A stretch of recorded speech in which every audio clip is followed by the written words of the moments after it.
সূরা সূরাতুল হজ। এই সূরাতুল হজ থেকে আমি 1 নম্বর এবং 2 নম্বর এই দুটি আয়াতের উপরে আলোচনা করব ইনশাআল্লাহ। আল্লাহ পাক যেন তৌফিক দান করেন, সকলে বলুন আমিন। আউযু বিল্লাহি মিনাশ শাইতানির রাজীম। বিসমিল্লাহির রাহমানির রাহিম। ইয়া আইয়ুহান নাসু তাকু রাব্বাকুম ইন্না জালজালাতাস সাআতি শাইউন আযীম।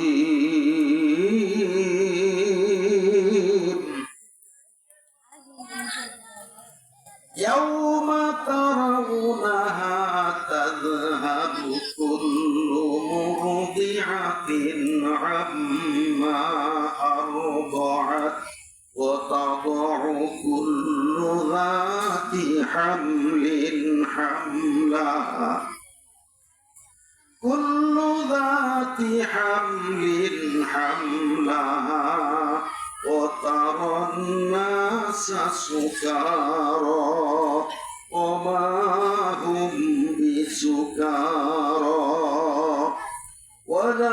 ওয়ালাকিন্না আযাবাল্লাহি শাদীদ। আল্লাহ রাব্বুল আলামিন শুধুমাত্র মুসলমানদেরকে আলাদাভাবে ডাক দিয়ে বলেন নাই, শুধু ইহুদিদেরকে বলেন নাই, শুধু বনী ইসরাইল জাতিকে বলেন নাই। আল্লাহ রাব্বুল আলামিন এখানে নাস শব্দ ব্যবহার করেছেন। আল্লাহ রাব্বুল আলামিন দুনিয়ার সমস্ত মানব জাতিকে উদ্দেশ্য করে মানব মণ্ডলীকে ডাক দিয়ে বলছেন, ইয়া আইয়ুহান নাসু তাকু রাব্বাকুম। হে মানব মণ্ডলী, তোমরা আল্লাহ রাব্বুল আলামিনকে, তোমাদের রবকে তোমরা ভয় করো। ইয়া আইয়ুহান নাসু তাকু রাব্বাকুম। হে মানব জাতি, হে মানব মণ্ডলী, তোমরা তোমাদের রবকে ভয় করো, তোমরা তোমাদের প্রতিপালককে ভয় করো। তাকে ভয় করতে হবে, আল্লাহকে ভয় করতে হবে। আল্লাহ হলেন আমাদের প্রতিপালক, আল্লাহ হলেন আমাদের রব। সেই রবকে ভয় করার কথা বলা হয়েছে। কিন্তু আজকে দুনিয়াতে আমরা পুলিশকে ভয় পাই, র্যাবকে ভয় পাই, মামলা মোকদ্দমাকে ভয় পাই, কিন্তু আল্লাহকে ভয় পাই না। কি বলেন, পাই? আল্লাহকে যদি ভয় পাইতাম তাহলে কোন বেনামাজি মুসলমানদের মধ্যে থাকতো না। আমাদের দেশে বেনামাজি আছে না নাই? যদি আল্লাহকে ভয় করত তাহলে কেউ চুরি করতে পারত না, ডাকাতি করতে পারত না, কেউ জেনা ব্যভিচার করতে পারত না, 5 বছর 6 বছরের শিশুকে ধর্ষণ করে হত্যা করতে পারত না। কথা বলেন ঠিক কিনা? তাহলে আল্লাহকে আমরা ভয় করি না। মায়ের সামনে মেয়েকে ধর্ষণ, বাবার সামনে থেকে মেয়েকে কেড়ে নিয়ে ধর্ষণ করে হত্যা করেছে। এই তো কদিন আগের কথা, ঢাকা নরসিংদীতে। আপনারা দেখেননি? এবার পত্রিকায় দেখেছেন, টেলিভিশনে দেখেছেন। নরসিংদীতে বাবার সামনে থেকে মেয়েকে কেড়ে নিয়ে চলে গেছে, নিয়ে ধর্ষণ করে তাকে হত্যা করে ফেলেছে। ভাইরা আমার, বন্ধুরা আমার, আল্লাহ রাব্বুল আলামিন তাই দুনিয়ার সমস্ত মানুষকে উদ্দেশ্য করে বলছেন, কোন ইহুদিকে বলেন নাই, কোন খ্রিস্টানকে বলেন নাই, কোন মুসলমানকে ডাকতে বলেন নাই, শুধুমাত্র ঈমানদারদেরকে বলেন নাই, সমস্ত মানুষকে আল্লাহ রাব্বুল আলামিন এই আয়াতের মধ্যে ঘোষণা দিয়েছেন, হে মানব জাতি, হে মানব মণ্ডলী, তোমরা তোমাদের রবকে ভয় করো। আর জেনে রাখো, ইন্না জালজালাতাস সাআতি শাইউন আযীম। নিশ্চয়ই কিয়ামতের দিন নিশ্চয়ই কিয়ামতের প্রকম্পন, কিয়ামত দিবসের প্রকম্পন, কিয়ামত দিবসে যে ভূমির কম্পন হবে, প্রকম্পন হবে, আল্লাহ রাব্বুল আলামিন বলছেন নিশ্চয়ই কিয়ামত দিবসের ভূকম্পন, প্রকম্পন হবে এক ভয়ঙ্কর ব্যাপার। এক বিরাট ব্যাপার হলো কিয়ামতের দিনের সেই প্রকম্পন। কিয়ামতের দিনের কম্পন এত ভীষণ ভয়ঙ্কর হবে, তাই আমি তোমাদেরকে সতর্ক করছি, তোমরা আল্লাহকে ভয় করে ভালো হয়ে যাও, তোমরা আল্লাহকে ভয় করো, সৎ পথে চলো। এই হুকুম কার? জোরে বলেন কার?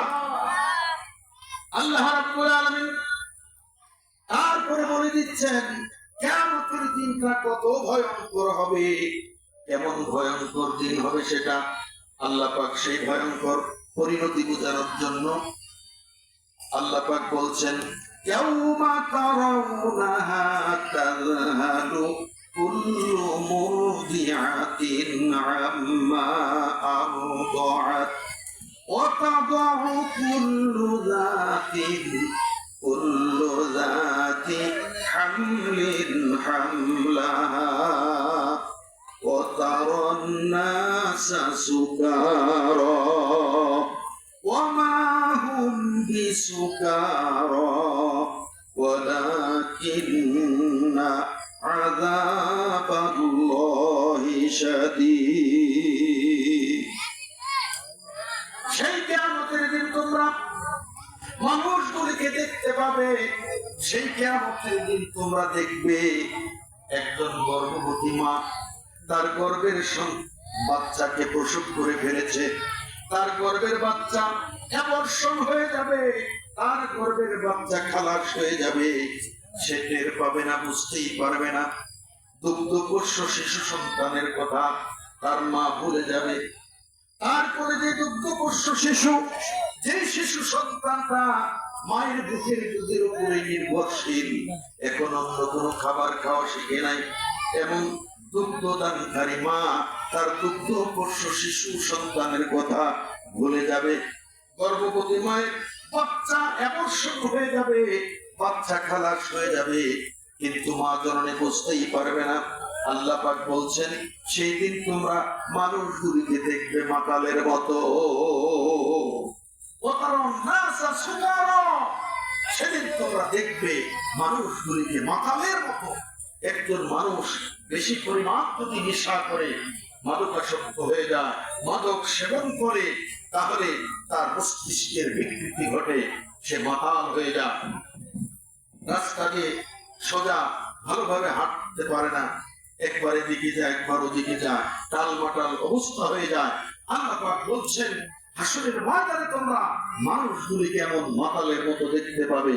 প্রকৃতপক্ষে আল্লাহ বলছেন আসলে তারা মাতাল নয়, আসলে তারা কি মাতাল নয়, ওয়ালাকিন্না আযাবাল্লাহি শাদীদ, নিশ্চয়ই আল্লাহ রাব্বুল আলামিনের আযাব বড় কঠিন। আল্লাহ রাব্বুল আলামিনের কঠিন আযাবের ভয়ে মানুষ এমন অবস্থা হয়ে যাবে। আমার ভাইয়েরা, এই আয়াত দুটি যে কোন সময় নাযিল হয়েছে আমার প্রিয় ভাইয়েরা, হাদিস শরীফে এসেছে, তাফসীর ইবনে কাসিরের ভিতরে এসেছে। আমার বন্ধুগণ, বিশ্ব নবী মুহাম্মদুর রাসূলুল্লাহ সাল্লাল্লাহু আলাইহি ওয়াসাল্লাম তাবুকের যুদ্ধ থেকে ফিরে আসতেছেন।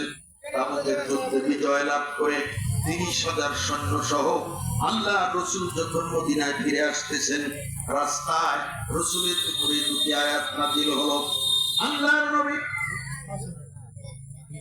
নবী মুহাম্মদুর রাসূলুল্লাহ সাল্লাল্লাহু আলাইহি ওয়াসাল্লাম এবার সাহাবীদের সামনে এই সূরা বকরার দুটি আয়াত তেলাওয়াত শুরু করলেন। আমার বন্ধুগণ, নবীজি যখন এই আয়াত দুটি তেলাওয়াত করছেন, নবীজির সাহাবীরা নবীর চারিদিকে এরা গোল হয়ে জমা হওয়া শুরু করলো। রাসূলের চারিদিকে তারা সমবেত হতে লাগলো, সবাই থেমে গেল। তারা ভাবলো আল্লাহ রাসূল হয়তো আরো তেলাওয়াত করবেন, আরো আয়াত তার উপরে নাজিল হবে। সমস্ত সাহাবীরা যখন রাসূলের চারিদিকে জমা হয়ে গেল, সমবেত হয়ে গেল, আল্লাহ নবীজি সাহাবীদেরকে বললেন, হে আমার সাহাবীরা, এই দুটি আয়াতের মধ্যে আল্লাহ পাক হাসরের ময়দানের যে ভয়ঙ্কর দৃশ্যের বর্ণনা দিয়েছেন, হাসরের ময়দানের কঠিন পরিস্থিতির বর্ণনা দিয়েছেন, তোমরা কি জানো সেটা কোন দিন? সেটা কোন দিন? বিশ্বনবীজি মুহাম্মদুর রাসূলুল্লাহ সাল্লাল্লাহু আলাইহি ওয়াসাল্লামের সাহাবীরা উত্তর দিলেন, ইয়া রাসূলুল্লাহ, ইয়া হাবিবাল্লাহ, আল্লাহ এবং তার রাসূলই ভালো জানেন। বিশ্বনবী মুহাম্মদুর রাসূলুল্লাহ সাল্লাল্লাহু আলাইহি ওয়াসাল্লাম এবার ইরশাদ করছেন, ইমরান ইবনে হুসাইন রাদিয়াল্লাহু তাআলা আনহু থেকে বর্ণিত হাদিস, মুসনাদে আহমদ কিতাবের মধ্যে হাদিসটা এসেছে। আমার বন্ধুগণ, বিশ্বনবী মুহাম্মদুর রাসূলুল্লাহ সাল্লাল্লাহু আলাইহি ওয়াসাল্লাম ইরশাদ করেছেন, হাসরের ময়দান যখন কায়েম হয়ে যাবে, আদম আলাইহিস সালাম থেকে শুরু করে মুহাম্মদুর রাসূলুল্লাহ সাল্লাল্লাহু আলাইহি ওয়াসাল্লামের কিয়ামত পর্যন্ত যত উম্মত এই পৃথিবীতে আগমন করেছে, সবাই যখন হাসরের ময়দানে উপস্থিত হয়ে যাবে, আল্লাহ রাব্বুল আলামিন আদম আলাইহিস সালামকে ডাক দিয়ে বলবেন, হে আমার নবী আদম। আদম আলাইহিস সালাম, লাব্বাইকা ইয়া রাব্বি, হে আমার রব, আমি উপস্থিত, আমি উপস্থিত। আল্লাহ রাব্বুল আলামিন বলবেন, হে আমার নবী আদম, আপনি আসুন এবং হাসরের ময়দানে প্রবেশ করুন।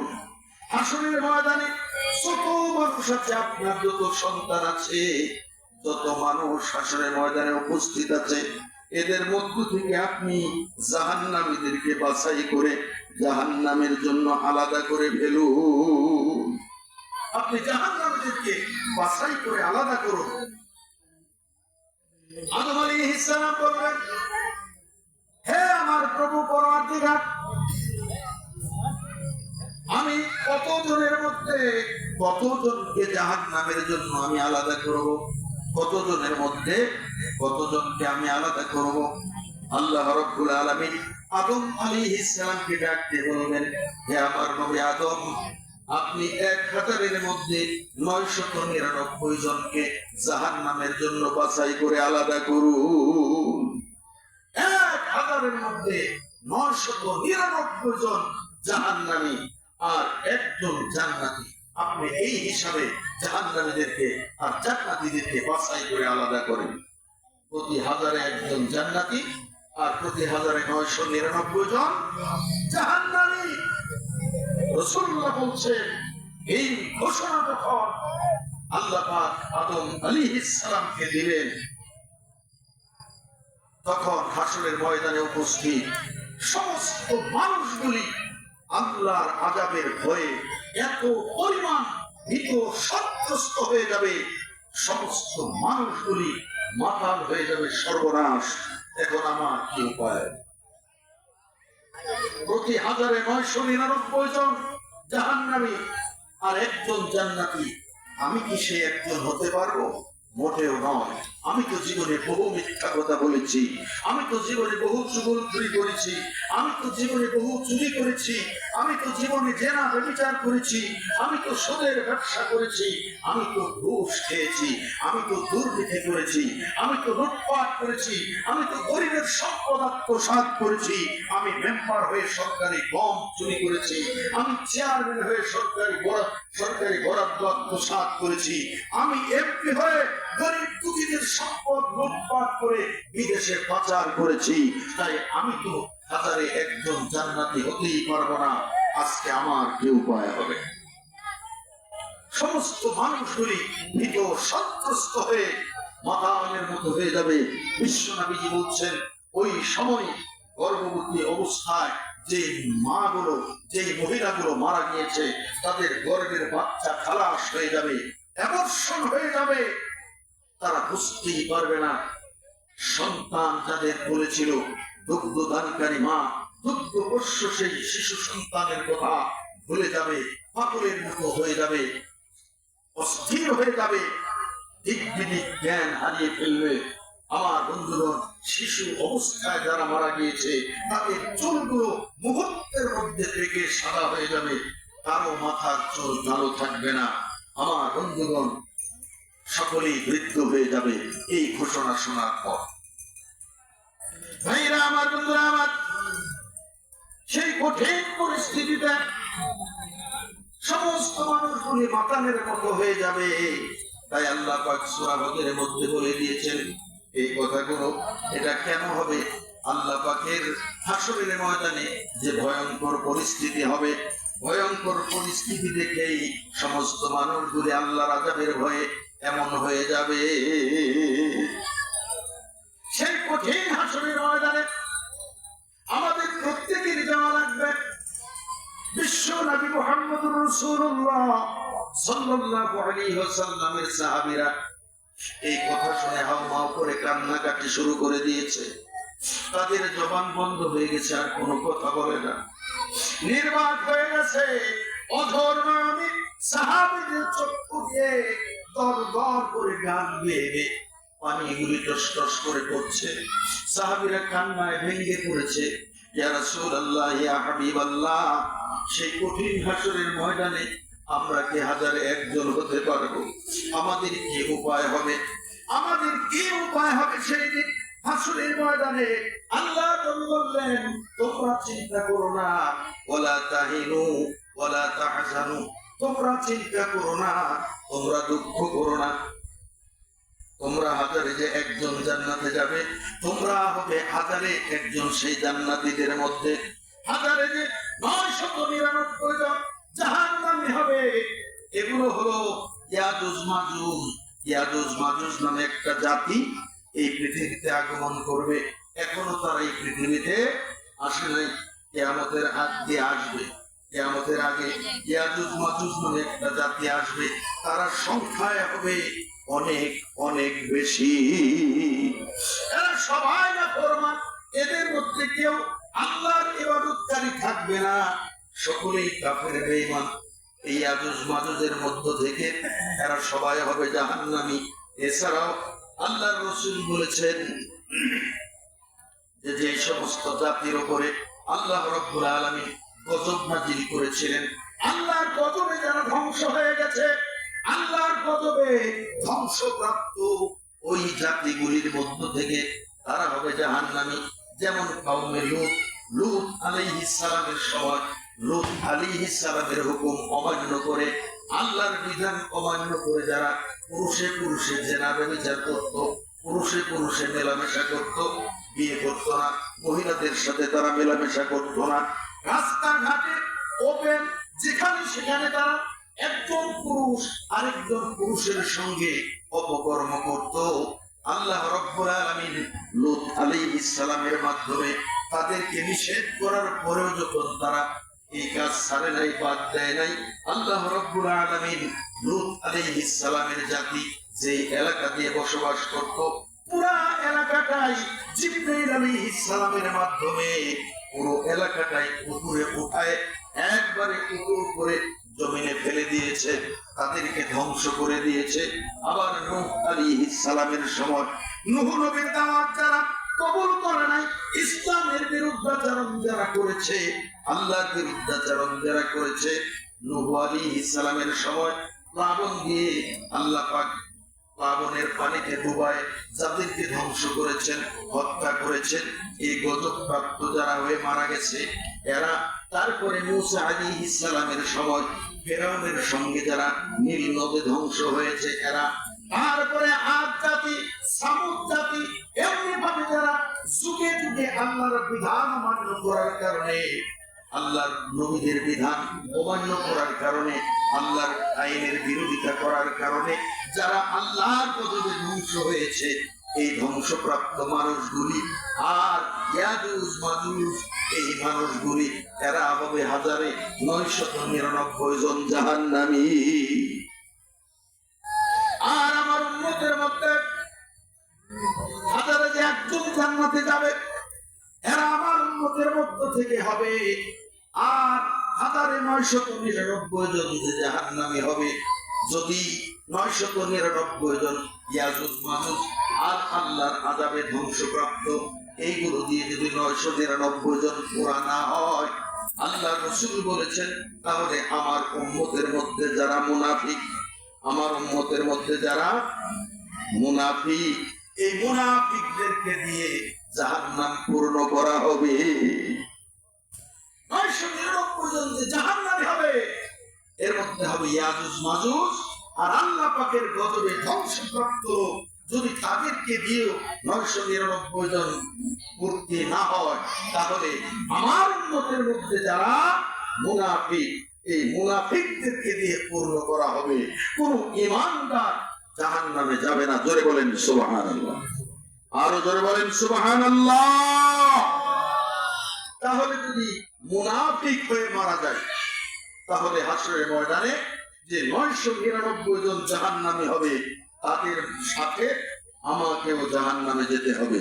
আমরা কি মুনাফিক হয়ে মরতে চাই? জোরে বলেন, মুনাফিক হয়ে মরতে চাই? মরতে চাই না। কিন্তু মুনাফিক কাকে বলে এটা তো জানা দরকার, নাকি বলেন? মুনাফিক কে? কি কাজ করলে সে মুনাফিক? যে ইয়াজুজ মাজুজের সাথে, নমরুদ ফেরাউনের সাথে, আবু জেহেল আবু লাহাবের সাথে, কাফের বেঈমানের সাথে আমাকে জাহান্নামে যাওয়া লাগবে। শুধু জাহান্নামে যাওয়াই লাগবে না, নমরুদ ফেরাউন যেই জাহান্নামে থাকবে, জাহান্নামের যেই স্তরে থাকবে, মুনাফিকেরা কাফেরদের চাইতেও আরো এক স্তর নিচে থাকবে। মানে সবচেয়ে কঠিন আযাব হবে মুনাফিকদের। তাদের মুনাফিকদের কাফেরের চেয়েও আযাব বেশি হবে। এই মুনাফিক কাদেরকে বলা হয়? বুখারী শরীফের হাদিস, মুসলিম শরীফের হাদিস, সহিহ হাদিস। বিশ্বনবীজি বলেছেন, মুনাফিকের আলামত হলো 3টা। মুনাফিকের আলামত কয়টা? 3টা। মুনাফিকের নিদর্শন 3টা। 1 নাম্বার হলো, মুনাফিক যখন কথা বলবে, কথায় কথায় মিথ্যা বলবে। কি বলবে? মিথ্যা কথা বলবে। বেশি বেশি যারা মিথ্যা কথা বলে, এই মিথ্যা কথা বলা, এটা হলো মুনাফিকের 1 নাম্বার আলামত।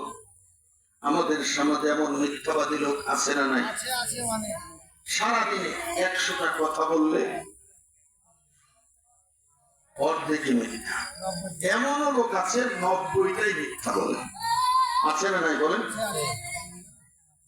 আবার বর্তমান যুগে তো সত্যবাদী লোকের সংখ্যা খুবই বেশি, নাকি না খুবই কম?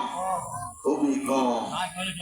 আমার ভাইরা, না আছে সত্যবাদী লোক আছে, তবে যাদেরকে আমরা সত্যবাদী মনে করি, এরাও 100টা কথা বললে 10টা মানে মিথ্যা কথা বলে। এরকম অবস্থা বর্তমান। তো আমার ভাইরা, তাহলে মুনাফিকের 1 নাম্বার আলামত হলো মিথ্যা কথা বলা। 2 নাম্বার আলামত হলো মুনাফিক চেনার 2 নাম্বার নিদর্শন, 2 নাম্বার আদর্শ, 2 নাম্বার নীতি হলো, মুনাফিক যখন ওয়াদা করবে, সেই ওয়াদা ভঙ্গ করবে। ওয়াদা ভঙ্গ করবে, ওয়াদা ঠিক রাখবে না। আমার বন্ধুগণ, আমাদের দেশে ওয়াদা ভঙ্গকারী লোক আছে না নাই? বন্ধুরা আমার, ভাইরা আমার, আমরা এই তো কদিন আগে আমাদের দেশে নির্বাচন হয়ে গেল, জাতীয় নির্বাচন হয়ে গেল। আবার সামনে কি স্থানীয় সরকার নির্বাচন আসতেছে। আমার বন্ধুগণ, এই নির্বাচনের সময় আসলে আমরা দেখতে পাই, এক শ্রেণীর লোক সারা বছর নামাজ পড়ে না, সারা বছর মাথায় টুপি দেয় না, সারা বছর পাঞ্জাবি গায়ে দেয় না, কিন্তু নির্বাচন আসলেই পাঞ্জাবি গায়ে দেয়, মাথায় টুপি দেয়, মানুষ দেখলেই খুব বেশি বেশি সালাম দেয়। এমন নেতা আছে না নাই? নির্বাচন শেষ, নামাজ শেষ, নির্বাচন শেষ, টুপি শেষ, নির্বাচন শেষ, পাঞ্জাবি শেষ। কথা বলেন ঠিক কিনা? আর নির্বাচন আসলেই তারা বিভিন্ন প্রোগ্রামে যোগদান করে, বিভিন্ন এলাকায় গিয়ে মিটিং করে, আর ওই সমস্ত মিটিং এ তারা অনেক বড় বড় ওয়াদা দেয়, এটা করব, সেটা করব, এই করে দিব, সেই করে দিব। আছে না? নির্বাচন হয়ে গেলে তাদের ওয়াদার কোনো মূল্য থাকে না, কোনো গুরুত্ব থাকে না। তারা ভুলে যায় ওই কবে বলেছিলাম, আমার তো খেয়ালই নাই। আর যদি কোনোভাবে না পারে বলে যে হবে হবে, ব্যবস্থা হবে, অপেক্ষা করে, কোনোদিনই আর হয় না। আমার বন্ধুগণ, কত মাহফিলে দেখেছি, বড় বড় মাহফিলেও দেখেছি, মাদ্রাসার প্রোগ্রামে যদি আসে বলে যায় আমি 2 লক্ষ টাকা ঘোষণা দিয়ে দেয়, লম্বা দোয়া করে নেয় হুজুরকে দিয়ে, কিন্তু কোনোদিনই ওই বরাদ্দ আর পাওয়া যায় না। এমন ঘটনা ঘটে কিনা কথা বলেন? তাহলে এইভাবে যারা ওয়াদা ভঙ্গ করে, আল্লাহর নবী বলেছেন যারা ওয়াদা করে, ওয়াদা ভঙ্গ করে, এরা হলো মুনাফিক। এরা কি? মুনাফিক। যারা বেশি বেশি মিথ্যা কথা বলে এরা মুনাফিক, যারা ওয়াদা ভঙ্গ করে এরা মুনাফিক। 3 নাম্বার, কারো কাছে যদি কোনো কিছু আমানত রাখা হয়, যারা আমানতের খেয়ানত করে এরা মুনাফিক। এই 3টা গুণের কথা বলা হয়েছে। আবার আরেকটা হাদিসে এসেছে 4টা গুণের কথা। মুনাফিকের 4টা গুণ, মুনাফিকের 4টা আদর্শ, 4টা আলামত বলা হয়েছে। 4 নাম্বারটা হলো যদি সে কারোর সাথে ঝগড়া লাগে, কারোর সাথে তর্ক বিতর্কে লিপ্ত হয়, তাহলে ওই লোকটা ভাষা খারাপ করে গালিগালাজ করে। ঝগড়া লাগলে যে লোকটা আগে গালিগালাজ শুরু করবে, বকা দিবে, বকা ঝগড়া করবে, এটা মুনাফিকের আলামত। তখন বুঝে নেবেন লোকটা মুনাফিক। ঝগড়া লাগলে খারাপ ভাষা গালিগালাজ করা লোক এখন কম না বেশি? বলেন, ঝগড়া লাগলেই অশ্লীল ভাষায় গালিগালাজ। এই অশ্লীল ভাষায় গালিগালাজ যারা করে এটা মুনাফিকের লোক।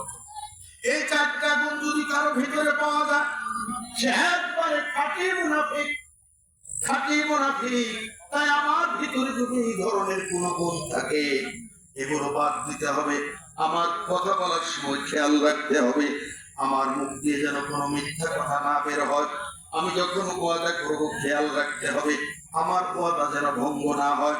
আমার বন্ধুগণ, আমি আমার কাছে যদি কেউ আমানত রাখে, আমানতের যাতে খেয়ানত না হয় সেই দিকে আমার সচেতন দৃষ্টি রাখতে হবে। আমি কারোর সাথে তর্ক বিতর্কে লিপ্ত হলে, ঝগড়া লাগলে আমি সেখান থেকে দূরে সরে যাব, আমি গালিগালাজ করব না। আমার বন্ধুগণ, এই 4টা কাজ যদি কেউ করে তাহলে সে মুনাফিক হয়ে যাবে। আর মুনাফিক নমরুদ ফেরাউনের সাথে, আমার ভাইরা আবু জেহেল আবু লাহাবের সাথে একই জাহান্নামে থাকবে। ভাইরা আমার, বন্ধুরা আমার, আম্মাজান হযরত আয়েশা সিদ্দিকা রাদিয়াল্লাহু তাআলা আনহা থেকে বর্ণিত, তিনি বলছেন, ইয়া রাসূলুল্লাহ, ইয়া হাবিবাল্লাহ, হাশরের ময়দানে এমন কঠিন অবস্থা যখন হবে, তখন মানুষের কি অবস্থা হবে? আল্লাহ রাসূল বলেছেন, হাশরের ময়দানে সমস্ত মানুষগুলি, নারী পুরুষ সকলেই উলঙ্গ অবস্থায় হাজির হবে। উলঙ্গ অবস্থায় হাজির হবে। কারো পরনে কোনো শাড়ি থাকবে না, কারো পরনে কোনো লুঙ্গি পায়জামা জামা কাপড় কিছুই থাকবে না। খাতনাবিহীন অবস্থায়, নগ্ন পায়ে অর্থাৎ খালি পায়ে, খাতনাবিহীন পোশাকবিহীন অবস্থায়, উলঙ্গ অবস্থায় হাশরের ময়দানে হাজির হবে। আম্মা জান আয়েশা সিদ্দিকা রাদিয়াল্লাহু তাআলা আনহা বললেন, ইয়া রাসূলুল্লাহ, ইয়া হাবিবাল্লাহ, তাহলে ওই সময় কি পুরুষেরা নারীদের দিকে তাকাবে না, নারীরা পুরুষের দিকে তাকাবে না? তখন কি আমাদের লজ্জা লাগবে না? আল্লাহর নবী বলছেন, ও আয়েশা, হাশরের ময়দান এত কঠিন, এত ভয়াবহ পরিস্থিতি হবে, এত ভয়াবহ পরিস্থিতি হবে। ওই কঠিন আযাবের দিনে কোন মানুষ একজন আরেকজনের দিকে তাকানোর মতো কোন হুঁশ পর্যন্ত থাকবে না। আল্লাহর নবী বলেছেন, হাশরের ময়দান যখন কায়েম হয়ে যাবে, যেই সূর্য আজকে 9,30,00,000 মাইল উপর থেকে তাপ দিচ্ছে, কয় কোটি? 9,30,00,000 মাইল উপর থেকে যে সূর্য তাপ দিচ্ছে, বিজ্ঞান বলতেছে এই সূর্যের মধ্যে প্রতিদিন 35,000 কোটি টন গ্যাস দাউ দাউ করে সূর্যের মধ্যে জ্বলছে। এই গ্যাস প্রজ্বলিত হয় সেই তাপমাত্রা সৃষ্টি হচ্ছে, এই তাপমাত্রার 200 কোটি ভাগ তাপের 1 ভাগ তাপ জমিনে এসে লাগে, জমিনে আসে। আর এই 1 ভাগ তাপমাত্রা আমরা বৈশাখ জ্যৈষ্ঠ মাসে সহ্য করতে পারি না। আমরা গরমে অস্থির হয়ে যাই, পাগল পারা হয়ে যায়। আর হাসরের ময়দান যখন কায়েম হবে, সেই কঠিন হাসরের ময়দানে এই সূর্য মানুষের মাথার অতি নিকটে চলে আসবে, মানুষের মাথার অতি নিকটে চলে আসবে। আমার বন্ধুগণ, এই সূর্যের প্রচন্ড তাপে মানুষের মাথার মগজগুলি প্রকবক প্রকবক করে ফুটতে থাকবে। আমার ভাইরা, সমস্ত মানুষগুলি ঘামতে থাকবে। তাদের ঘাম জয় করে কারো হাঁটু পর্যন্ত, কারো গোড়াত পর্যন্ত, কারো কোমর পর্যন্ত, কারো বুক পর্যন্ত, কারো কানের লতি পর্যন্ত ঘামের মধ্যে ডুবে থাকবে। কি পরিস্থিতি হবে সেদিন? ঘামের মধ্যে ডুবে থাকবে মানুষগুলি। কাফির বেঈমানদের জিহ্বা বের হয়ে নাভির নিচ পর্যন্ত ঝুলে থাকবে। আমার ভাইরা, এই মানুষগুলি সকলে পানি পানি বলে চিৎকার করতে থাকবে। সমস্ত মানুষগুলি আল্লাহর রহমতের আশায় উপর দিকে তাকিয়ে থাকবে। আরে রাসূলুল্লাহ বলছেন, হে আয়েশা, এমন কঠিন পরিস্থিতির মোকাবেলায় কোন পুরুষ নারীদের লজ্জাস্থানের দিকে তাকাবে, কোন মহিলা পুরুষের লজ্জাস্থানের দিকে তাকাবে, এমন কোন খেয়ালই তাদের সেদিন থাকবে না। ভাইরা আমার, বন্ধুরা আমার, বিশ্বনবীজি যখন এইগুলো বলছিলেন, আম্মা জানা আয়েশা সিদ্দিকা রাদিয়াল্লাহু তাআলা আনহা রাসূলুল্লাহকে বললেন, ইয়া রাসূলুল্লাহ, ইয়া হাবিবাল্লাহ, আমরা তো দুনিয়াতে কত বন্ধু বান্ধব আমাদের আছে, কত বন্ধু বান্ধব আছে না? আমাদের বন্ধু আছে, বান্ধবী আছে। আম্মা জানা আয়েশা রাসূলুল্লাহকে বলছেন, ইয়া রাসূলুল্লাহ, ইয়া হাবিবাল্লাহ, সেই হাসরের ময়দানে বন্ধু কি বন্ধুর খবর নিবেনি? বন্ধু কি বন্ধুর খবর নিবে? এক বন্ধু কি আরেক বন্ধুর খোঁজ খবর নিবে? এক বান্ধবী কি আরেক বান্ধবীর খোঁজ খবর নিবে? আল্লাহ রাসূল বলছেন, হে আয়েশা, হাসরের ময়দানে 3টা সময়, 3টা ক্ষেত্রে কেউ কারো কথা মনে করবে না, কেউ কারো চিন্তা করবে না। কোন বন্ধু বন্ধুর খবর নিবে না, বাবা তার সন্তানদের খবর নিবে না, মা তার স্বামীর এবং তার সন্তানদের খবর নিবে না। আমার বন্ধুগণ, এক কথায় কেউ কারো খবর নিবে না, শুধু নিজের চিন্তায়, নিজের টেনশনে ব্যস্ত থাকবে। কয়টা সময়? 3টা সময়। কয় সময়? 3টা সময়।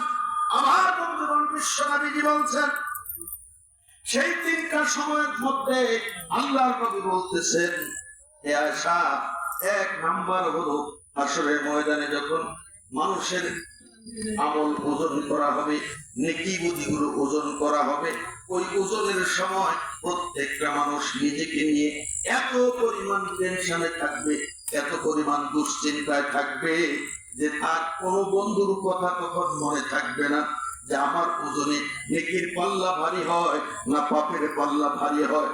এখন আমার কি উপায় হবে? যদি পাপের পাল্লা ভারী হয় না, আমি জাহান্নামী হয়ে যাব। তাই নেকি বুদ্ধি ওজনের সময় কেউ কারো কথা মনে থাকবে না। ছেলের বাবার কথা মনে থাকবে না, বাবার ছেলের মেয়ের কথা মনে থাকবে না, স্ত্রীর স্বামীর কথা মনে থাকবে না, স্বামীর স্ত্রীর কথা মনে থাকবে না, কারো কথা মনে থাকবে না। 2 নাম্বার হলো, বিশ্বনবীজি বলছেন, যখন আমল নামা দেওয়া হবে, আল্লাহ রাসূল বলেছেন, হাসরের ময়দানে যার আমল নামা ডান হাতে দেওয়া হবে, ওই লোকটা জান্নাতবাসী হয়ে যাবে। জোরে বলেন সুবহানাল্লাহ। আর যার আমল নামা বাম হাতে দেওয়া হবে, ওই লোকটা জাহান্নামী হয়ে যাবে। আমার বন্ধুগণ, এই জন্য আমল নামা থেকে আসবে, আমার আপনার সমস্ত আমলগুলি আল্লাহ রব্বুল আলামিনের আরশে আজিমের নিচে জমা হয়ে আছে। আমার বন্ধুগণ, আমার নামাজ, আমার রোজা, আমার চুরি ডাকাতি, আমার জেনাবে বিচার, যেগুলো আমার আমল, প্রত্যেকটা আমল আল্লাহর কাছে জমা হচ্ছে, আর এগুলো আরশে আজিমের নিচে সব জমা করে রাখা হচ্ছে। হাসরের ময়দান যখন কায়েম হয়ে যাবে, একটা বাতাস আসবে, বাতাস এসে ওই আমল নামাগুলো আসলে ময়দানে যত মানুষ থাকবে ততটা আমল নামা আর সে আজিমের নিচ থেকে এই বাতাসে যেমন ঝড় উঠলে পাতাগুলো শুকনা পাতাগুলো বাতাসে উঠতে থাকে, এইরকম আমল নামাগুলো আল্লাহ পাকের আরশে আজিমের নিচ থেকে বাতাসে উড়ায় এই আমল নামাগুলো আসলে ময়দানে উঠতে থাকবে। আর ঘোষণা হবে এগুলো তোমাদের আমল নামা, যার যার আমল নামা শেষে ধরে নাও। আমার বন্ধুগণ, মানুষগুলি আমল নামা ধরার জন্য আমার ভাইরা চেষ্টা করবে, কিন্তু যার আমল নামা ডান হাতে দিয়ে করবে ওই লোকটা জান্নাতি হয়ে যাবে, আর যার আমল নামা বাম হাতে ধরা পড়বে ওই লোকটা জাহান্নামী হয়ে যাবে। আমার বন্ধুগণ, এই আমল নামা ডান হাতে পাইলে জান্নাতবাসী, বাম হাতে পাইলে জাহান্নামবাসী, এই কথাটা কাফেরেরাও বিশ্বাস করত। এই জন্য তাফসীরে এসেছে, হাদিসে এসেছে, কাফেরেরা হাশরের ময়দানে বাম হাত পিছন দিকে রাখবে, বাম হাত পিছনে রাখবে, শুধু ডান হাত দিয়ে আমল নামা ধরার চেষ্টা করবে, যে ডান হাতে ধরতে পারলে তো আমি জান্নাতে চলে যাব, বাম হাত পিছনে গিয়ে রাখবে। আমার বন্ধুগণ, তাদের আমল নামা বাতাসে উড়ে গিয়ে পিছন দিকে তার বাম হাতে পড়বে। জোরে বলেন নাউযুবিল্লাহ। আমরা কি আমল নামা বাম হাতে চাই? ডান হাতে চাই। তাই আমল নামা যখন বিতরণ করা হবে তখন প্রত্যেকটা মানুষ চিন্তিত থাকবে, পেরেশানির মধ্যে থাকবে, আমার আমল নামা ডান হাতে ধরতে পারি কিনা। যদি আমি আমল নামা ডান হাতে না পাই, যদি বাম হাতে পাই, তাহলে আমি জাহান্নামী হয়ে যাব। এই জন্য ওই সময় কেউ কারো কথা মনে রাখবে না, কারো কথা মনে থাকবে না। মা সন্তানের কথা ভুলে যাবে, সন্তান বাবা মায়ের কথা ভুলে যাবে, বন্ধু বন্ধুর কথা ভুলে যাবে। ও যুবকেরা, আজকে বন্ধু নিয়ে আড্ডা দিচ্ছ, বন্ধু বান্ধবদেরকে নিয়ে মজা মারছ, কিন্তু তোমার সেই বন্ধু হাসরের ময়দানে তোমার খোঁজ করবে না। ভাইরা আমার, বন্ধুরা আমার, তারপরে 3 নাম্বার, বিশ্ব নবী মুহাম্মদুর রাসূলুল্লাহ সাল্লাল্লাহু আলাইহি ওয়াসাল্লাম ইরশাদ করেছেন, জাহান্নাম থেকে একটা হাত বের হবে। জাহান্নাম থেকে কি একটা হাত বের হবে। হাসরের ময়দান থেকে জাহান্নামের উপর দিয়ে একটা ব্রিজ থাকবে, সেতু। এই সেতুকেই ফুলসিরাত বলা হয়। সেতুকে কি বলা হয়? ফুলসিরাত। হাসরের ময়দান, তারপরে আছে জাহান্নাম, জাহান্নামের উপরে হলো জান্নাত। এখন জাহান্নাম পাড়ি দিয়ে উপরে জান্নাতে যেতে হলে এই ফুলসিরাত পার হয়ে জান্নাতে যাওয়া লাগবে। আমার বন্ধুগণ, তাহলে হাসরের ময়দান এমন একটা জায়গা যে এই দিকে হলো হাসরের ময়দান, তারপরে জাহান্নাম, তারপরে হলো জান্নাত। আমার বন্ধুগণ, এই জাহান্নাম থেকে একটা বিশাল একটা হাত বের হবে, হাত বের হবে। এই হাত নড়াচড়া করতে থাকবে আর জাহান্নাম গর্জে উঠবে। জাহান্নাম গর্জে উঠে ঘোষণা দিবে যে আল্লাহ রাব্বুল আলামিন আমাকে 3 ব্যক্তির উপরে আধিপত্য দান করেছেন। 3 শ্রেণীর মানুষকে হাসরের ময়দান থেকে পাকড়াও করে জাহান্নামে নেওয়ার জন্য, আমাকে গিলে খাওয়ার জন্য, আমার পেটের ভিতরে নেওয়ার জন্য আল্লাহ পাক হুকুম দিয়েছেন। কয় শ্রেণীর মানুষকে? 3 শ্রেণীর মানুষকে। আমার বন্ধুগণ, এই 3 শ্রেণীর মানুষগুলো কারা? যাদেরকে জাহান্নাম নিজে ক্ষিপ্ত হয়ে, উত্তেজিত হয়ে হাসরের ময়দান থেকে খাবলা মেরে ধরে ধরে তার উদরে গ্রহণ করবে, তার পেটের মধ্যে নিয়ে নিবে। এই 3 শ্রেণীর মানুষের কথা কি বলবো? শুনবেন আপনারা? ভাইয়া আমার, বন্ধুরা আমার, রাত্রি অনেক হয়ে গেছে, কষ্ট দিব না আপনাদেরকে। আমি বলবো শুনে যাই, কারণ আমরা যদি না শুনি, না জানি, তাহলে আমল করবো কিভাবে? বিশ্ব নবীজি মুহাম্মদুর রাসূলুল্লাহ সাল্লাল্লাহু আলাইহি ওয়াসাল্লাম বলেছেন, আম্মা জান আয়েশা সিদ্দিকা রাদিয়াল্লাহু তাআলা আনহা থেকে বর্ণিত হাদিস, জাহান্নাম গর্জে ওঠে, তার ভিতর থেকে হাত বের হবে, আর এই হাত নড়াচড়া করতে থাকবে, আর জাহান্নাম ডেকে ডেকে বলতে থাকবে 3 শ্রেণীর মানুষকে গ্রাস করার জন্য ধরে আমার ধরে নেওয়ার জন্য আল্লাহ পাক আমাকে হুকুম দিয়েছেন। আমি আদিষ্ট হয়েছি, আমি হুকুম প্রাপ্ত হয়েছি। এবার তাদের মধ্যে এক নাম্বার হলো যারা আল্লাহ রব্বুল আলামিনকে বাদ দিয়ে অন্যকে ডাকতো, যারা আল্লাহকে বাদ দিয়ে অন্যের কাছে চাইতো, আল্লাহর ইবাদত বাদ দিয়ে অন্যের ইবাদত করত, ওই সমস্ত মানুষগুলিকে আমার ধরে নেওয়ার জন্য আল্লাহ পাক আমাকে হুকুম দিয়েছে। আল্লাহকে বাদ দিয়ে অন্যের ইবাদত করে কারা? যেমন জাহেলিয়াতের যুগে আবু জেহেল, আবু লাহাব ওরা মূর্তি পূজা করত, দেব দেবীর পূজা করত। তারা আল্লাহর ইবাদত না করে দেব দেবীর কাছে গিয়ে অনেক চাইতো। ছেলেমেয়ের লেখাপড়া ভালো না হলে দেব দেবীর পূজা করত। এখনো আমাদের দেশে আছে যারা হিন্দু, যারা কৌতুলিক, তারা মূর্তির কাছে গিয়ে চায়। কথা বলেন ঠিক কিনা? আবার মুসলমানের মধ্যে এক শ্রেণীর বেদাত মুসলমান আছে যারা বিভিন্ন মাজারে মাজারে গিয়ে সন্তান চায়। অসুখ হলে অসুস্থ থেকে ভালো হওয়ার জন্য মাজারে গিয়ে গিয়ে চায়, কবরে গিয়ে চায়। এমন মুসলমান আছে না নাই? মাজারে খাসি জবাই করে মান্নত করে, গরু জবাই করে মান্নত করে, মাজারে গিয়ে চায় আমার সন্তান হচ্ছে না, আমাকে একটা ছেড়ে দাও, আমার অসুখ ভালো হচ্ছে না, আমার অসুখ ভালো করে দাও। মাজারে গিয়ে চায়। তাহলে অসুখ দেওয়ার মালিককে? কথা বলেন। অসুখ ভালো করার মালিককে? বিপদ দেওয়ার মালিককে? বিপদ দূর করার মালিককে? ছেলে দেওয়ার মালিককে? মেয়ে দেওয়ার মালিককে? না দেওয়ার মালিককে? তাহলে সব কিছুর মালিক যদি আল্লাহ হয়, তাই তো আমি সে আল্লাহকে স্বীকৃতি দিয়েছি, আশহাদু আল্লা ইলাহা ইল্লাল্লাহ, আমি সাক্ষ্য দিচ্ছি আল্লাহ ছাড়া আর কোনো ইলাহা নাই। এই সাক্ষ্য দিয়ে আমি মুসলমান হয়েছি। তাহলে সেই আল্লাহর প্রতি যদি তোমার ঈমান থাকে, তাহলে তুমি আবার কোন লজ্জার মাথাকে তুমি ওই মাজারে গিয়ে সন্তান চাও, মাজারে গিয়ে সুস্থতা কামনা করো? আল্লাহ রাসূল তাই বলে দিয়েছেন, যারা আল্লাহকে বাদ দিয়ে অন্যের ইবাদত করে, যারা আল্লাহর কাছে চাওয়া বাদ দিয়ে অন্যের কাছে গিয়ে চায়, জাহান্নাম সেদিন নিজে হাত বাড়িয়ে দিয়ে হাসরের ময়দান থেকে বাছাই করে করে তাদেরকে নিজের উদরে ঢুকায় নেবে। জোরে বলেন নাউজুবিল্লাহ। তাহলে আমাদের যা কিছু চাওয়ার, চাইবো কার কাছে? না খাসি নিয়ে মাজারে যাব? কি খাসি নিয়ে মাজারে যাব? গরু নিয়ে মাজারে যাব? যাবো কার কাছে? আল্লাহ। সেই আল্লাহ আমার বাড়িতে, আপনার বাড়িতে আছে না নাই? সে আল্লাহর কাছে চাইতে কি বাগেরহাট যাওয়া লাগবে?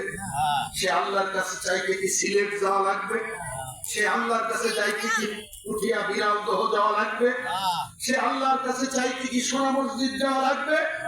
সে আল্লাহর কাছে চাইতে কি নওগাঁ কুসুম্বা মসজিদে যাওয়া লাগবে? লাগবে না। সেই আল্লাহ আমার ঘরে আছে, আমার বাড়িতে আছে, আমার সাথে আছে, সব জায়গাতে সে আল্লাহ বিরাজমান। আল্লাহকে যেখানে ডাকবো সেখানেই পাবো। যেখানে দুনিয়ার কেউ পৌঁছতে পারে না, সেখানে আল্লাহর সাহায্য পৌঁছতে পারে কিনা? কথা বলেন। দুনিয়ার কেউ যেটা শুনে না, সেটা শুনেন কে? দুনিয়ার কেউ যেটা দিতে পারে না, দিতে পারেন কে? আল্লাহ। তাহলে সেই আল্লাহর কাছে যারা চায়, আল্লাহ তাদের উপরে খুশি হয়ে যায়। সুবহানাল্লাহ। ভাইরা আমার, বন্ধুরা আমার, তাই তো বিশ্বনবী বলেছেন, তিরমিজি শরীফের হাদিস, যদি তোমার স্যান্ডেলের ফিতা ছিঁড়ে যাক, তুমি আল্লাহর কাছে চাও, আল্লাহ আমার স্যান্ডেলের ফিতাটা ছিঁড়ে গেছে, কেনার টাকা নাই, তুমি ব্যবস্থা করে দাও। তোমার ঘরে যদি লবণ ফুরিয়ে যায়, ভাত খাওয়ার মতো, তরকারি রান্না করার মতো লবণ নাই, হাদিস শরীফে এভাবে আছে, যদি তোমার ঘরে লবণ ফুরিয়ে যায়, তাহলে তুমি আল্লাহর কাছে চাও, আল্লাহ লবণ ফুরিয়ে গেছে, তুমি লবণ কেনার ব্যবস্থা করে দাও। তাহলে লবণ যদি আল্লাহর কাছে চাইতে হয়, স্যান্ডেলের ফিতা যদি আল্লাহর কাছে চাইতে হয়, তাহলে ছেলে চাইবো কার কাছে? মেয়ে চাইবো কার কাছে? আমার অসুখ ভালো করার জন্য সাহায্য চাবো কার কাছে? আমার ছেলে মেয়ের ভালো লেখাপড়া হওয়ার জন্য সাহায্য চাইবো কার কাছে? আমার মেয়ের বিবাহের জন্য সাহায্য চাইবো কার কাছে? ভাইরা আমার, বন্ধুরা আমার, 2 নম্বরে রাসূলুল্লাহ বলছেন জাহান্নাম গর্জে উঠে যে 3 শ্রেণীর মানুষকে জাহান্নামে নিয়ে যাবে, গ্রাস করবে। 2 নম্বরে হলো যারা হাসরের ময়দানের বিচার দিবসকে যারা অস্বীকার করত। 1 শ্রেণীর মানুষ আছে যারা পরকালে হিসাব দিতে হবে আল্লাহর কাছে, হিসাব হবে, তারপরে জান্নাত, তারপরে না হয় জাহান্নাম, এইগুলো বিশ্বাস করে না। এগুলো বিশ্বাস করে না। যেমন হিন্দু ধর্মে আছে, হিন্দু ধর্মে আছে 100 জনম। কত জনম? 100 জনম মানুষ রূপে জন্মগ্রহণ করে সে যদি কুকুরের কর্ম করে, তাহলে তার মৃত্যুর পরে কুকুর বানায় আল্লাহ আবার দুনিয়াতে পাঠাবে। সে যদি শুকুরের কাজ করে, খবিশের কাজ করে, তাকে খবিশ বানায় দুনিয়াতে পাঠাবে। এইরকম 100 বার, একবার কুত্তা বানায়, একবার শুয়োর বানায়, একবার গরু বানায়, একবার ছাগল বানায়, এইরকম বিভিন্ন প্রাণী বানায় বানায় তাকে শাস্তি দিয়ে 100 জনম, মানে আবার 100 জনমের 99 জনমের পর 100 বারের সময় আবার তাকে মানুষ বানায় দুনিয়াতে পাঠাবে। এভাবে চলতেই থাকবে, পরকাল বলতে কিছু নাই। আবার কাফেরেরা বলতো যে দুনিয়াতেই জান্নাত, দুনিয়াতেই জাহান্নাম, দুনিয়াতে যারা সুখে শান্তিতে আছে এরা জান্নাতে আছে, দুনিয়াতে যারা কষ্টে আছে এরা জাহান্নামে আছে। তাই মৃত্যুর পরে আর কিছুই হবে না। আমাদের মুসলমানদের মধ্যেও 1 শ্রেণীর লোক এমন আছে যারা তরিকাপন্থী দাবি করে, যারা পীরপন্থী 1 শ্রেণীর অন্ধ পীরের মুরিদ। এরা বলে থাকে যে দুনিয়াতেই বেহেশত, দুনিয়াতেই দুজক, মরার পরে কিছু হবে না। জোরে বলেন নাউজুবিল্লাহ। এই কথা বলে যারা পরকালকে অবিশ্বাস করে, পরকালকে যারা অস্বীকার করে, এদেরকে হাসরের ময়দানে জাহান্নাম তার হাত বাড়ায় দিয়ে হাসরের ময়দান থেকে বাছাই করে খামসা দিয়ে ধরে ধরে জাহান্নামে নিয়ে যাবে। জোরে বলেন নাউজুবিল্লাহ। তাহলে পরকাল আছে এ বিশ্বাস করা ফরজ না নফল? ভাইরা আমার, বন্ধুরা আমার, এবারে 3 নাম্বার, কোন মানুষগুলোকে জাহান্নাম হাত বাড়ায় দিয়ে পাকড়াও করে জাহান্নামে নিয়ে যাবে এটা আমি বলবো। এর আগে 10টা মিনিটের জন্য, বেশি সময় আপনাদেরকে কষ্ট দিব না, আমি 3 নাম্বারটা বলবো। আমার ভাইরা, আমার বন্ধুগণ, 10টা মিনিটের জন্য এই যে আল্লাহর কোরআন, আল্লাহর কোরআনে কালামুল্লাহ, কোরআনে কারীম, এই কোরআনে কারীম সুদীর্ঘ 23 বছরে আল্লাহ পাক নাযিল করেছেন। কোরআন এমন একটা কিতাব যে কিতাবের একটা অক্ষর যদি কেউ তেলাওয়াত করে অথবা একটা অক্ষর যদি শুনে, তাহলে তার আমলনামায় 10টা নেকি লেখা হয়। কয়টা নেকি? 10টা নেকি লেখা হয়। আমার বন্ধুগণ, আর কোন কোরআনের মজলিসে বসে যদি একটা কোরআনের আয়াত যদি কেউ শিক্ষা গ্রহণ করতে পারে, কোরআনের একটা আয়াত যদি কেউ শিখতে পারে, তাহলে আল্লাহ রাসূল বলেছেন ওই ব্যক্তির আমলনামায় 100 রাকাত নফল নামাজ পড়ার সওয়াব আল্লাহ পাক দান করে দেন। সুবহানাল্লাহ। কয়টা আয়াত? একটা আয়াত যদি কেউ শিখতে পারে, যেমন আজকে আপনারা এই মাহফিলে বসেছেন, একটা আয়াতের জ্ঞান। আমি আজকে 2টা আয়াতের উপরে ওয়াজ করছি, সূরা হজের 2টা আয়াতের আলোচনা করছি। আল্লাহ রাসূল আর বলেছেন কেউ যদি একটা বিষয়ের উপরে জ্ঞান অর্জন করতে পারে, কোন দিনই মজলিসে বসে, কোরআনের মাহফিলে বসে একটা বিষয়ে যদি জ্ঞান অর্জন করতে পারে, তাহলে 1000 রাকাত নফল নামাজ পড়লে যে সওয়াব, সেই সওয়াব তার আমলনামায় দেওয়া হবে। সুবহানাল্লাহ। তাহলে আজকে আমাদের আলোচনার বিষয় কি? পরকাল, হাসরের ময়দানের অবস্থা। এই বিষয়টা আপনারা জ্ঞান অর্জন করলেন, এগুলো 1000 রাকাত নামাজ পড়ার সওয়াব আপনারা পেয়ে গেছেন। সুবহানাল্লাহ। এই কোরআনে কারীমের মাদ্রাসা হলো হাফেজি মাদ্রাসা। কথা বলেন ঠিক কিনা? প্রাইমারি স্কুলে কি কোরআনের হাফেজ হয়? হাই স্কুলে হয়, কলেজে হয়, ইউনিভার্সিটিতে হয়? কোথাও হয় না, হয় কোথায়? হাফেজি মাদ্রাসা। আর এই হাফেজি মাদ্রাসা ছোট্টবেলায় পড়েছিলাম আমরা যখন 2-3-তে পড়ি। ওই সময় বাংলাদেশে ছিল 68,000 গ্রাম। আর তখন গোটা বাংলাদেশে জেলা ছিল 19টা। কয়টা জেলা ছিল? 19টা জেলা ছিল, আর গ্রাম ছিল 68,000। আর এখন জেলা কয়টা? 64টা। 19টা ভেঙ্গে এই 64টা জেলা করেছেন কোন সরকার বলেন তো? কেউ বলতে পারেন নাকি? 64টা জেলা কোন সরকারের আমলে হয়েছে? এরশাদ সরকার। এরশাদ সরকার এই 19টা জেলাকে ভেঙ্গে উনি 64টা জেলা বানিয়েছেন। তো এটা এরশাদ সরকারের একটা কৃতিত্ব। এছাড়া উপজেলাগুলো এরশাদ সরকার করেছে। আমার ভাইরা, তারপরে বর্তমান গ্রাম হয়েছে 90,049টা। বর্তমান আমাদের বাংলাদেশে গ্রাম কয়টা? 90,049টা গ্রাম। এই 90,049টা গ্রামের মধ্যে একটা হাফিজি মাদ্রাসা ও সরকারি নাই। আপনাদের জানা মতে আছে নাকি? বাংলাদেশের কোথাও একটি হাফিজি মাদ্রাসার বেতন কোন সরকার আজ পর্যন্ত, কত সরকার আসলো আর গেল, সব দলেরই সরকার মুসলমান ছিল। কথা বলেন ঠিক কিনা? সবাই তো মুসলমান। সবাই বলে হ্যাঁ আমরা কোরআন বিশ্বাস করি, আমরা কোরআনকে ভালোবাসি। কিন্তু কেমন ভালোবাসে দেখেন। আরে প্রাইমারি স্কুলে শেখানো হয়, আমরা ছোটবেলা পড়েছি, এখন ওগুলো সব কবিতা নাই। আমরা ছোট্টবেলা পড়েছিলাম হাট্টি মাটির ডিম, তারা মাঠে করে ডিম, তাদের খাড়া দুটো সিং, হাট্টি মাটির ডিম। আমার বন্ধুগণ, তারপরে ঢাক ঢোল বাজে, বিভিন্ন এই যে বাজে কবিতা, যার কোনো ভ্যালু নেই।